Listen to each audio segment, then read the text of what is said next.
Evangelho em Pauta, com Gláucia Savim.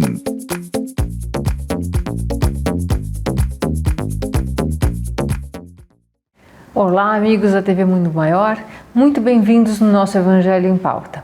Hoje a gente vai falar das preces. As preces funcionam? Muita gente pergunta, qual a eficácia da prece? Vale a pena orar? Isso está no Evangelho, no capítulo 27.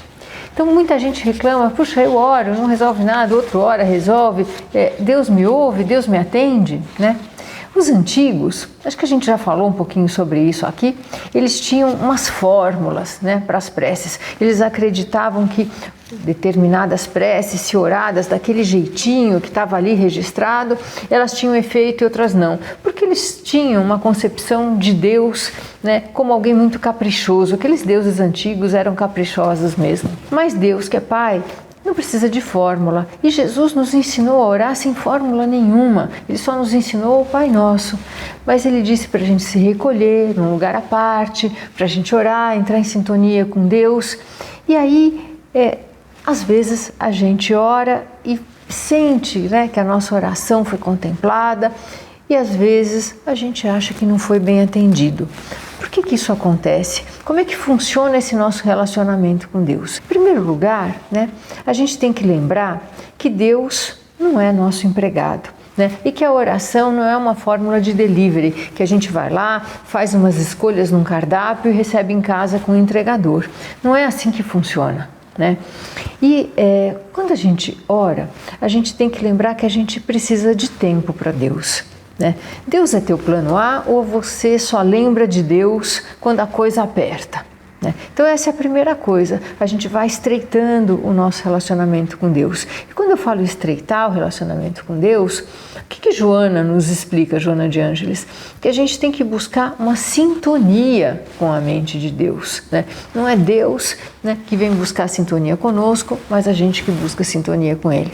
Tem uma historinha que eu acho muito bonitinha, do Zé, que era um cara muito simples, que morava numa fazenda e no sábado ou no domingo ele punha a roupa mais bonitinha que ele tinha e ele ia ali para a igrejinha da fazenda, chegava, tirava o chapéu, ficava ali no cantinho e falava, olha, Jesus, aqui é o Zé. Ele sempre fazia isso, ele não falava nada, ele só chegava lá e se colocava numa posição de humildade perante Deus. E um dia ele desencarnou, foi parar num lugar bonito, branco, legal, uma música suave, ele se sentou do mesmo jeito, humilde como ele era, e aí ele ouviu uma voz, E a voz falava, ei Zé, aqui é Jesus. Então ele tinha, na simplicidade dele, a sintonia com o alto. E aí a gente tem essa sintonia ou a gente quer aquelas nossas preces todas atendidas com os nossos caprichos.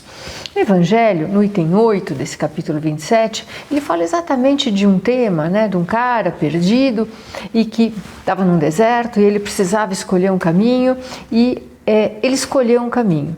E aí o próprio texto do Evangelho nos fala que se ele for um cara grato, ele vai entender que ele foi inspirado a encontrar aquele caminho.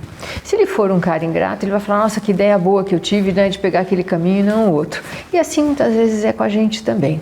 Às vezes a gente não sabe ouvir as inspirações, às vezes a gente pede e a gente não percebe que o nosso pedido está sendo atendido por um amigo, por uma pessoa que vem nos dar uma ideia, por uma pessoa que está em sintonia conosco e que nos traz ali a solução do nosso problema, ou às vezes até inspirados pelo nosso mentor. Então, na verdade, quando a gente ora, a gente tem que estar disposto a ouvir a Deus. E às vezes a gente fica querendo, forçando a barra para que Deus nos ouça. Então, a gente tem que inverter um pouco as nossas expectativas e buscar essa sintonia, como fala Joana, com a mente de Deus. Muita paz a todos, boas preces.